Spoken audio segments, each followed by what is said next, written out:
Today I want to share with you guys all the knowledge that I've built up from the handful of times I've been fishing for lingcod and rockfish from shore, and share it with you guys so you guys can get out there and maybe catch some lingcod and rockfish.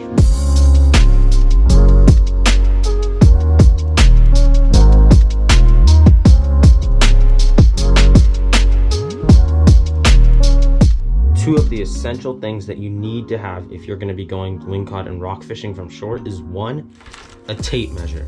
Legally in California, lingcod have to be 22 inches to keep, cabezon have to be 15 inches to keep, and kelp greenling have to be 14 inches to keep. There's no size limit on rockfish. My other essential is pliers. You're definitely going to need these because you're constantly losing lures and you're going to be needing to re-rig and cut line, and also to get the hook out of lingcod's mouth, who have super sharp teeth, you're definitely going to want pliers.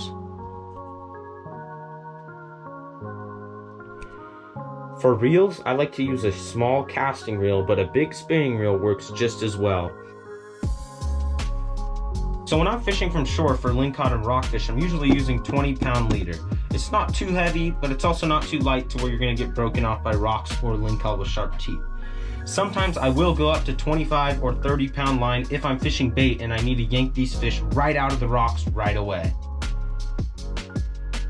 When it comes to tackle, lingcod and rock fishing from shore can be one of the easiest type of fishing to do. All you really need is a 1/2 ounce jig head and a swim bait. I like to start out with a 1/2 ounce jig head and make my way up from there. The reason why I like to start so light is because I think that lighter jig heads don't get snagged as much and let the current take them a little more and provide a little bit of a more natural action, where having a heavier jig head like this is going to get snagged a lot easier.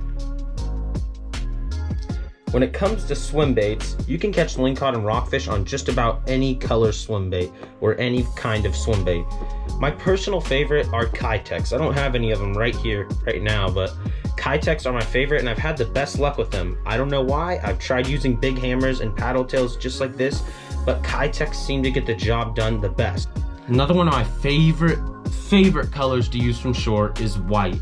I originally started using white swim baits is because that was the only color I had left in my box after losing a ton of swim baits that day, and it actually caught me a lot of fish.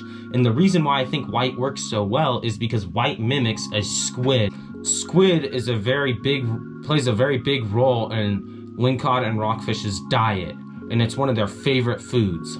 Another type of lure that I definitely recommend having in your box when you're heading down to the rocks is an iron or two. These irons work really well and are really easy to use. All you have to do is just reel them in, let them sink, let them fall. There's not really a wrong way you can use them. This is a Colt Sniper right here, but a big Castmaster works just as well. Now let's talk bait. Bait can work really well, but in my opinion, artificials, you can cover more water and catch just as much fish, if not more. But if you aren't comfortable with using artificial lures, then my rig for bait would be a 3/0 hook. Depending on how deep you're fishing and how bad the current is, you're gonna need to use anywhere from a 1 would be the lightest I'd go, all the way up to a 4-ounce weight.